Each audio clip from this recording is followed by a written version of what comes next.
le Saint-Esprit qui est avec nous depuis 30 ans. Et tout ce qu'il a dit et prédit est arrivé exactement comme annoncé. Parle aux gens et allons de l'avant. Amen. Nous avons un objectif, c'est la gloire. Avançons vers cela. Nous nous dirigeons vers la terre promise. Tout est possible à ceux qui croient. Parle aux gens. N'ai-je pas prouvé cela? Ne suis-je pas allé jusqu'à vous laisser prendre ma photographie parmi vous et tout le reste? Et n'ai-je pas fait tout ce qui pouvait être fait pour prouver que j'étais avec toi? N'y a-t-il pas eu un article à ce sujet dans les revues il y a quelques semaines? Alors que tu avais dit à la chair 3 mois auparavant ce qui arriverait, et cela est arrivé et a été confirmé, même la science est au courant de cela. Après tout ce que j'ai fait, tu attends encore? Parle aux gens et avancez vers l'objectif. Amen. Nathan le prophète, n'a-t-il pas dit une fois à David, le roi oint, fais tout ce qui est dans ton cœur, car Dieu est avec toi. Il dit à David, fais tout ce qui est dans ton cœur, car Dieu est avec toi. Josué était oint pour conquérir le pays pour Dieu et son peuple. Le jour était court. Il avait besoin de plus de temps pour accomplir le travail pour lequel il avait été oint et commissionné. Josué, un homme, il était oint. Dieu lui avait dit, comme j'ai été avec Moïse, je serai avec toi. Amen. Ce pays, je vais le leur donner. Je veux que tu ailles là-bas et que tu le nettoies des Amalécites et de tous les autres, des Philistins et des Phérésiens et ainsi de suite. Chassez-les complètement. Je suis avec toi. Nul ne tiendra devant toi tant que tu vivras. Nul ne peut t'importuner. Va là-bas. Et Josué sortit son épée et dit, suivez-moi. Et il alla là-bas et les combattit. Et que fit-il? Il mit l'ennemi en déroute.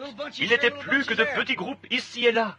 Lorsque le soir viendrait, ils se rassembleraient tous, se mettraient en garnison et viendraient avec force contre lui. Le soleil était en train de se coucher.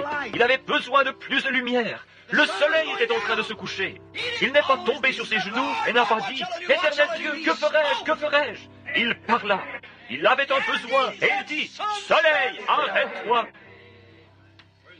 Il ne poussa pas des cris, il commanda « Soleil, arrête-toi, j'ai besoin de ceci, je suis le serviteur de l'Éternel, oint pour ce travail, et j'ai un besoin. Arrête-toi et ne brille, et toi lune, reste où tu es. » Et cela fut ainsi, jusqu'à ce qu'il eût terminé la bataille, et qu'il les eût entièrement vaincus. Et le soleil lui obéit. Il ne poussa pas des cris, il parla au soleil. Il dit « Arrête-toi. Soleil, reste là. Et toi, lune, reste où tu es. » Il ne s'écria pas, « Seigneur, maintenant, que puis-je faire? Donne-moi plus de soleil. » Il avait besoin de lumière, ainsi il commanda, et le soleil lui obéit. Oh, il commanda au soleil de s'arrêter. Samson, un homme oint, suscité et ordonné de Dieu, avec un don de puissance. Il était établi pour détruire la nation des Philistins. Ordonné, né sur la terre et oint de Dieu pour détruire les Philistins. Un jour, ils l'attrapèrent dans les champs, sans son épée et sans lance. Et 1 millier de ces Philistins cuirassés lui sautèrent dessus d'un seul coup. S'est-il agenouillé et a-t-il dit « Ô Seigneur, j'attends une vision. Ô Seigneur, que dois-je faire? Indique-moi ce qu'il faut faire. » Il savait qu'il avait un besoin. Il ne découvrit rien d'autre qu'une vieille mâchoire d'âne. Et avec elle, il tua 1 millier de Philistins. Amen. Il ne cria pas à Dieu. Il utilisa son don oint. Il savait qu'il était envoyé pour ce travail. Il savait qu'il était né pour cela. Il savait qu'il était oint d'un don. Et il bâtit 1 millier de Philistins. Il ne cria pas à Dieu. Dieu l'avait ordonné et avait confirmé cela par les autres choses qu'il avait faites. Il était un serviteur de Dieu confirmé et oint pour détruire les Philistins et il le fit. Peu importe ce qu'étaient les circonstances, il le fit. Il ne demanda jamais rien. C'était son travail. Dieu traitait à travers lui. Il ramassa cette mâchoire d'âne et se mit à taper sur les Philistins. Un coup avec cette mâchoire sur un de ces casques d'airain de 3 cm d'épaisseur aurait dû briser cet os en 1 million d'éclats. Mais il en battit 1 millier et les tua. Et elle était encore là, intacte dans sa main. Il ne posa pas de questions, il ne cria pas, il parla. Il les mit en déroute. Oh là là! Prendre les Philistins. Puis-je prendre les Philistins, Seigneur?